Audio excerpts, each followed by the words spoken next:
Now, this episode of the Dare Show podcast, this special episode is dedicated to the 10th anniversary of Beyonce's fourth album, 4.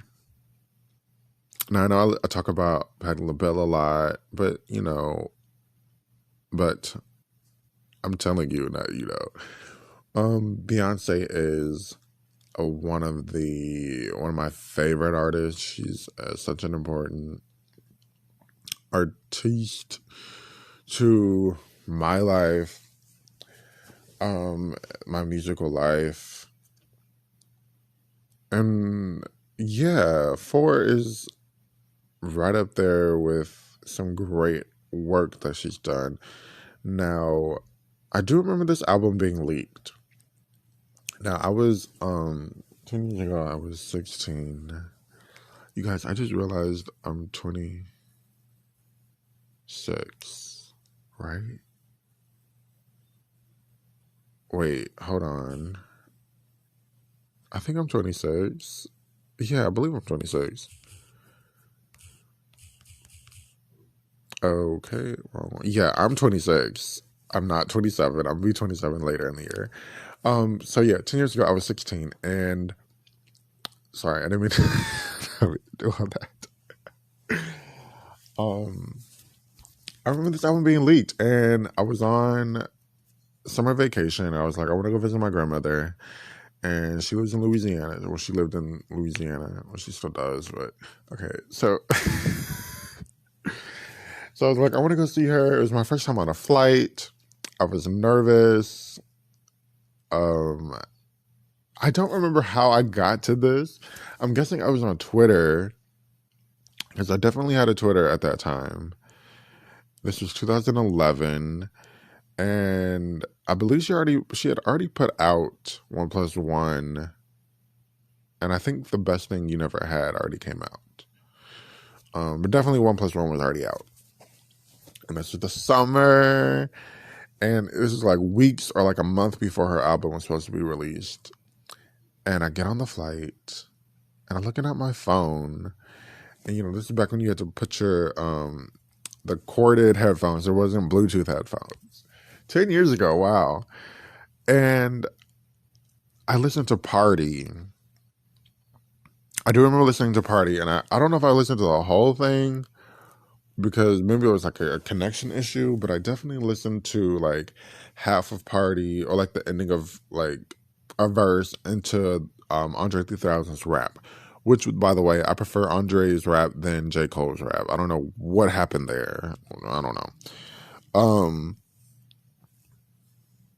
And I think I was just shocked. I was like, oh my, I could not believe this music I was listening to.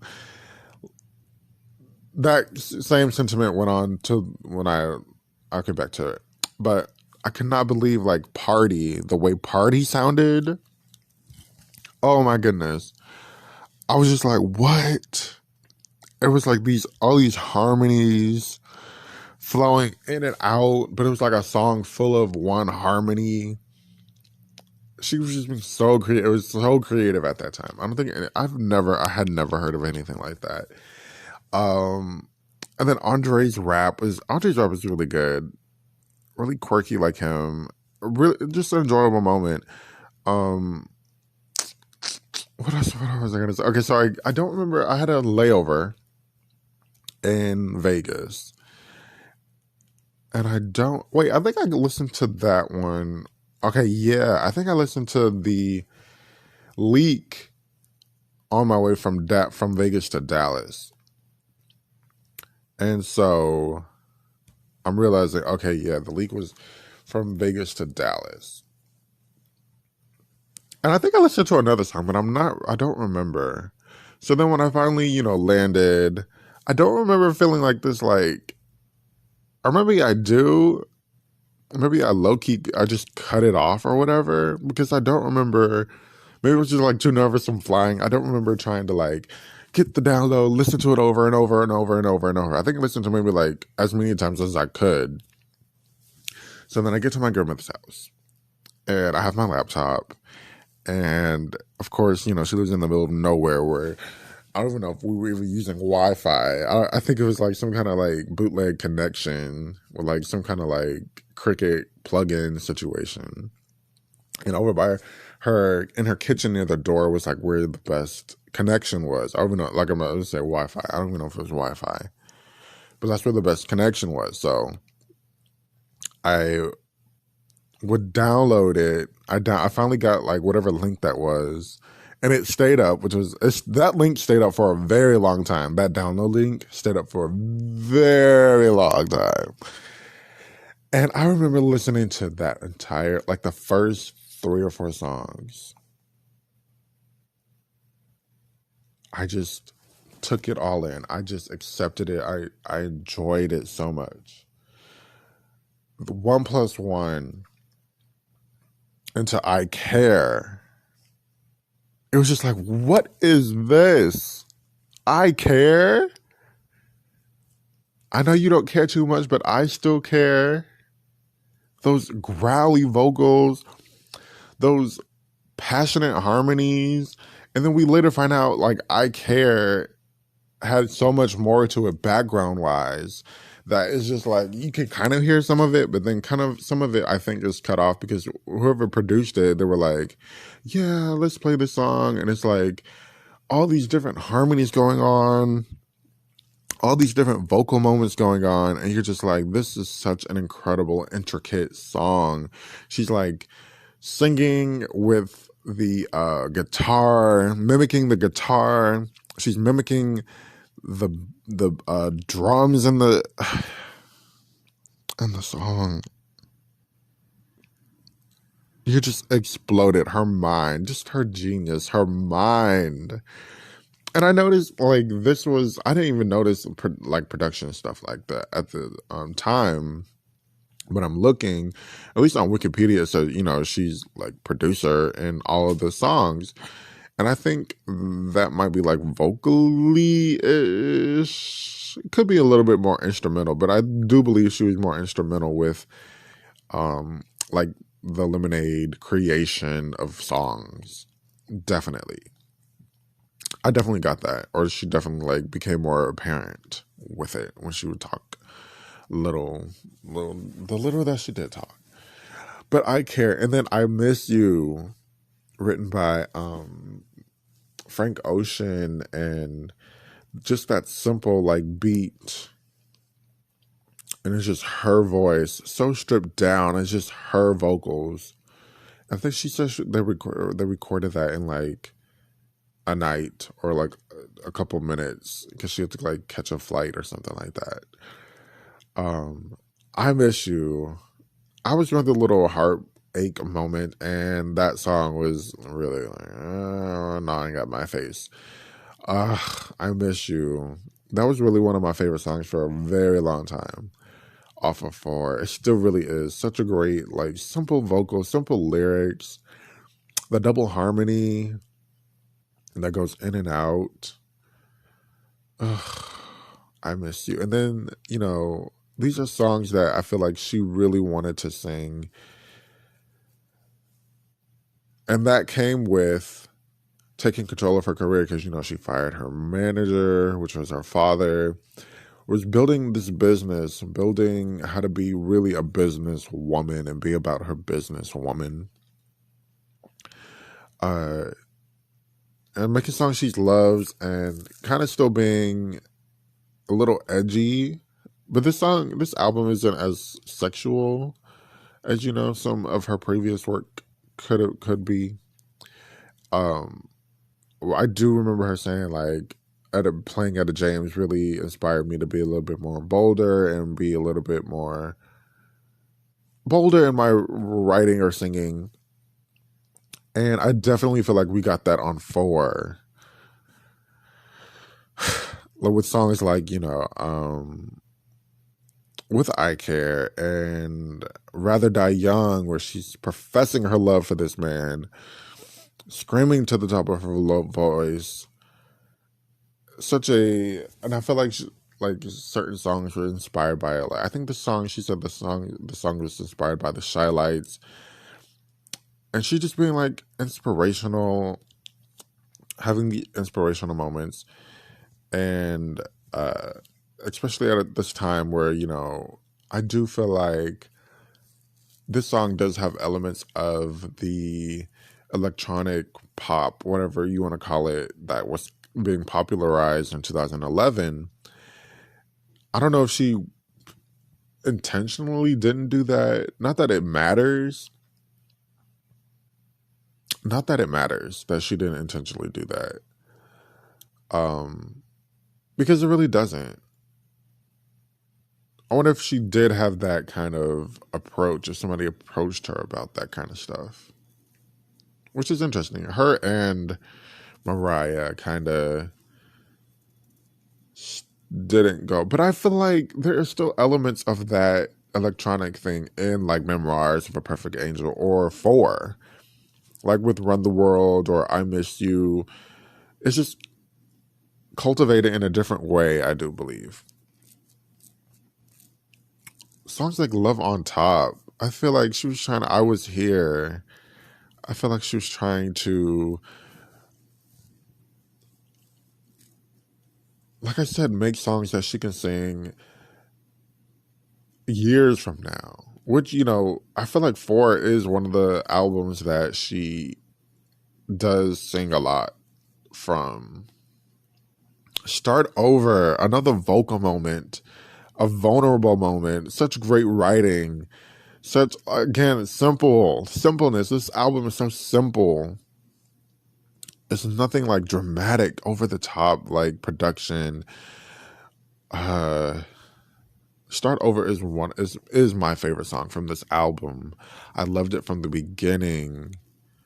I Feel Weak. We've been here before. And then the bridge.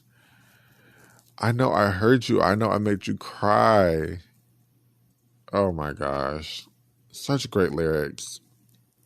And I'm 16, like, in love with, like, these songs. This is so ridiculous. What else did I want to say about Four? They were saying, like, she took, like, a hiatus. But I'm like, I guess she took a hiatus. She definitely took a hiatus, when she got pregnant. But, well, in a way, she kind of didn't. Because she definitely kept working, the perfumes and putting out, like, the Live in Roseland and the music videos that she did, like 4 music videos after she got pregnant. Like, I don't know. I think she says she took a hiatus, but I feel like the hiatus from B-Day to I Am Sasha Fierce release was pretty much the same. And I feel like she did a lot of more work. She did like 2 movies, recording the album. But then she said, she lived some life. I guess she took some time off. I don't know. I think it was, 2009. I know, 2010 is when, or was it 2009? No, I think it was 2010 when the tour ended, like early 2010 maybe, or late 2009, when the I Am Sasha Fierce tour ended. And then June of 11, so probably like a year of still, she's always singing, as we know. She's always creating music. So, yeah, a hiatus, quote unquote.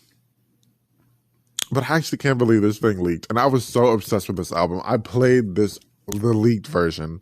But of course, I got the real album. I was like, Mom, I kind of need this album. And she had it sent to my granny's house from Target. And I was like, yeah, I need the deluxe. Don't try to jip me. I need the deluxe. But I was so obsessed with this album.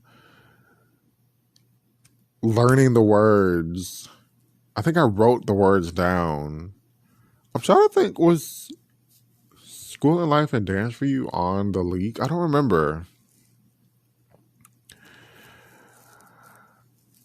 But then, the deluxe with, the Run the World remixes, the Dance for You. Dance for You is such an incredible song.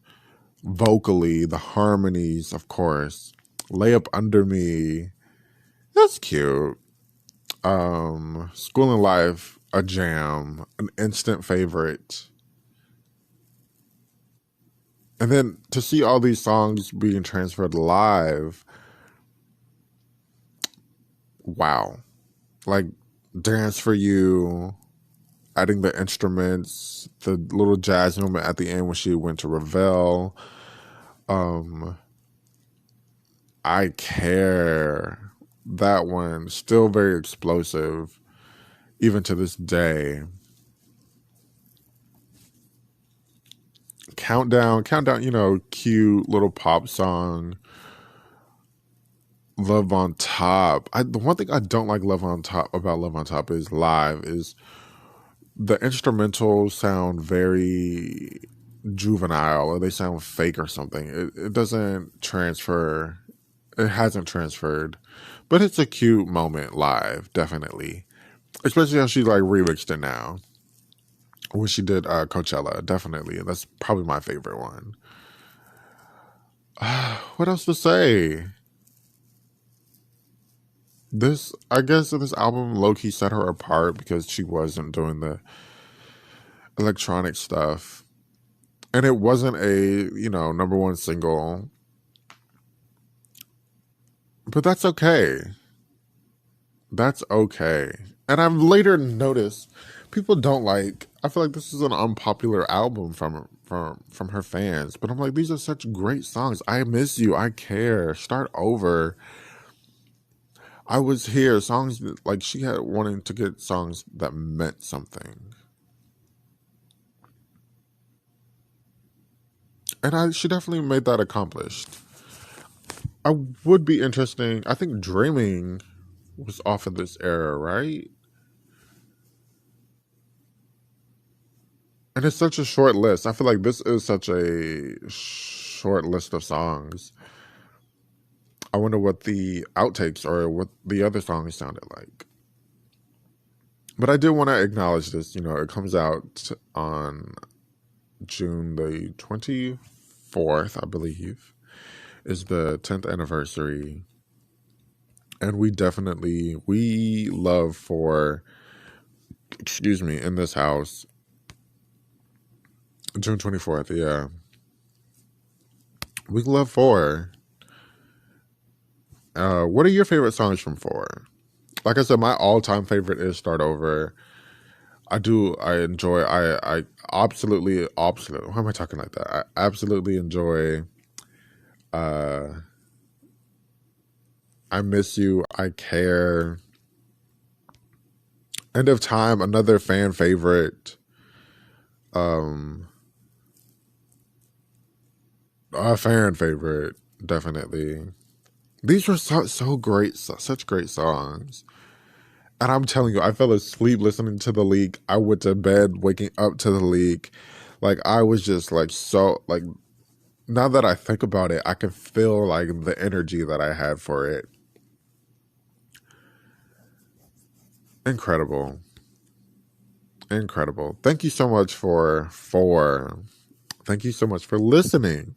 Tell me what are your favorite songs from Four, and thank you for listening to the Dare Show podcast. If you want to leave a comment on my Instagram, you can. It's My Love, My Need Tonight. This is also going up on YouTube. You can search the Dare Show podcast. Shout out to Four. Shout out to Beyonce. It'll be interesting, 10 years later to see what she's going to put out because she is, quote unquote, cooking up some more music. But yeah, thank you for listening.